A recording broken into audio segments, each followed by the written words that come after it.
জয় জয় শ্রীরাধে। আমাদের প্রত্যেক দিনের সকালটা সবারই একটা ব্যস্ত সকাল থাকে, আর সেই ব্যস্ত সকালে আমরা বুঝেই উঠতে পারি না যে আজকের ভগবানের ভোগের জন্য কি তৈরি করব। আর আমাদের ঘরে আর একটা সমস্যা হচ্ছে কি, সকালবেলায় কেউ অন্নপ্রসাদ পেতে চায় না, তাই আমার বেশিরভাগ দিনই সকালবেলায় রুটি করতে হয় বাল্যভোগের জন্য। কিন্তু আজকে আমার মনে হলো যে অনেক দিন ধরে মহাপ্রভুর ভোগে খিচুড়ি ভোগ দেওয়া হয় না, তাই আজকে রান্নাঘরে ঢুকে একটু ডালে চালে খিচুড়ি বসিয়ে দিয়েছিলাম আর টমেটো কষিয়ে খিচুড়িতে তড়কা লাগিয়ে দিয়েছিলাম। এখন কিন্তু আমার খিচুড়িটা রেডি, আর এইখানে আমি ভগবানের ভোগের জন্য খিচুড়িটা রেডি করে নিয়েছি। আর ওপর থেকে দিয়ে দিয়েছি 2 চামচ ঘি, আর এইখানে দিয়ে দিয়েছি আমি 2 টুকরা লেবু।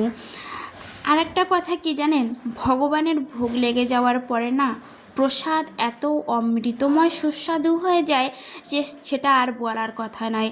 সত্যি আজকের এই সাধারণ খিচুড়িটা কিন্তু খেতে অসাধারণ হয়েছিল। তো আজকের বাল্যভোগে ছিল খিচুড়ি ভোগ। কে কে এই খিচুড়ি প্রসাদ পছন্দ করেন অবশ্যই কমেন্ট করে জানাবেন। জয় শ্রীরাধে সবাই।